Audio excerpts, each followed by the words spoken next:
Hey guys, welcome back to the checkpoint for another Sea of Thieves video. Now yesterday I read this awesome interview on usgamer.net with Gregg Mayles, who's the design director over at Rare, where he gave us a few more details on the game's core mechanics and features.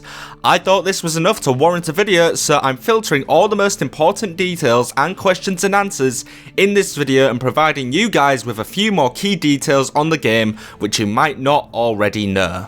So first of all, we have some details about the world of Sea of Thieves and how exactly it works. The interviewer asks if the game features a single world, to which Mr. Mayles responds, yes. When you see another sail on the horizon, all you know is that it's another group of players on that ship. You won't know what they're doing and you won't know how they might react to you, and likewise they won't know what you're doing. An option might be to engage in combat. It's a pirate game after all, but we want there to be other options too. Perhaps team up and take on a harder challenge together, like fighting a Kraken, which is too hard for a single player to take on themselves, or perhaps you might want to trade items with other players. So this confirms the fact that the game works on a single world level, and that every ship you see on the horizon is another player, not an AI ship floating around waiting to blast you into oblivion with seemingly laser-guided cannons, but another ragtag crew of adventurers in the same position as you are.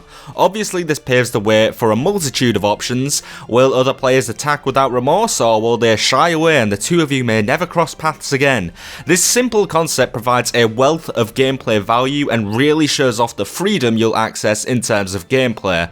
Also, this quote confirms a little bit about Kraken gameplay and the trading system. Next up, we have a question about friends playing together and how exactly they're grouped together.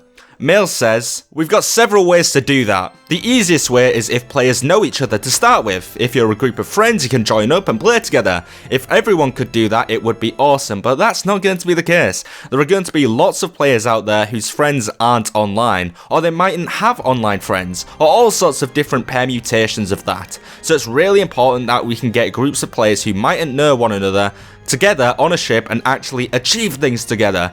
The E3 build is a small example of this. The people playing mostly didn't know each other, but when they get put into the world together, they're all cooperating and sailing together. So it's clear here that the developers are really trying to push a cooperative experience for Sea of Thieves. If you have a group of friends you want to crew up with, then great. You can jump straight into the gameplay with no hassle whatsoever. But Rare also want the game to be accessible in such a way that players who might not even know each other can simply jump aboard a ship and get that same experience of teamwork and effort. It's also confirmed in the next question that yes, the game is always online, which I will be making a separate video about.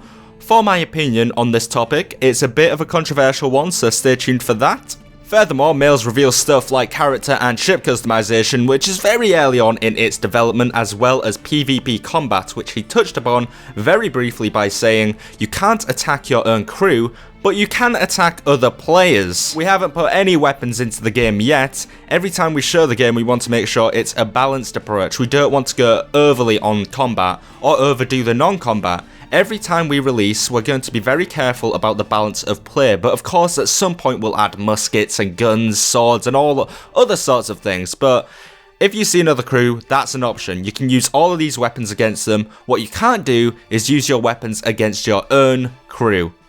Now there is a bunch of other information that I filtered out from this video, so if you'd like to see more of the content revealed in this article, then make sure you hit that like button and leave a comment. I'm trying to gauge the responses to dedicated Sea of Thieves videos, so if you want more videos on this topic and on this game, then make sure you hit that like button and subscribe. It's the only way for me to know that you guys want more of this. But for now, this has been Steve, that has been Sea of Thieves, checkpoint complete.